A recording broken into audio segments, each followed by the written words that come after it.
Beniers, partial 2-on-1, a shot, he scores!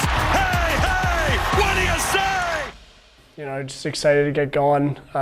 Seems like, you know, we got a lot of good energy here at camp right now. Obviously new coach, new guys, so just, you know, getting the pieces together and then, you know, getting better moving forward. For you personally, obviously, you signed that 7-year, $50 million contract in the offseason. You're the first person in this franchise to be like a franchise player for this team. Does that make you nervous in any way that you have to kind of live up to something?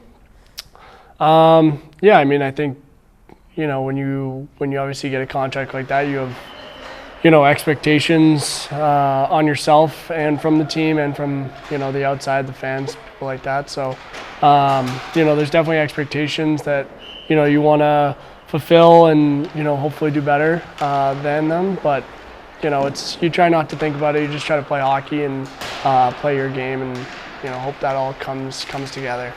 When you talk about those expectations, I mean, think back to last year. What do you think about when you think about your play last year? Yeah, I mean, I think, you know, overall I didn't do as well as I, you know, wanted to. You know, whether it's different things, you know, not being able to put the puck in the net, you know, execution things, I think, you know, just wasn't really working for me as well as I had hoped. I think, you know, the good thing is I'd say my expectation for my play are higher than, you know, everyone else around me. Does having a guy like Chandler Stevenson sign here, does that inspire you? Do you pull anything from him? Yeah, I love when we get new guys, it's always like, what can I learn from this guy? What can I take from him? You know, we played against him a lot. I was lined up against him a lot, especially in the dot. You know, he beat me a bunch. So, you know, learning some, you know, better face-offs, you know, techniques from him, just watching the way he plays, you know, that's kind of how I've always been. And, you know, I like that stuff. I know that your mom was on Broadway. Do you have any artistic side to you as well? Yeah, a little bit.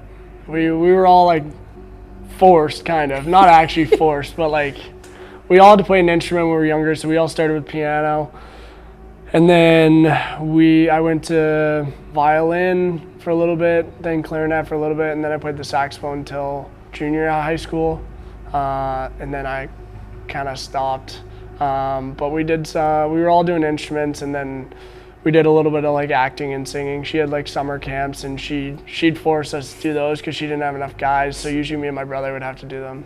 If I handed you anything right now, could you still play anything? A little bit on the saxophone, a little bit on the piano, not nothing else. Music man, Matty Beniers. Really appreciate it. Thank you so much.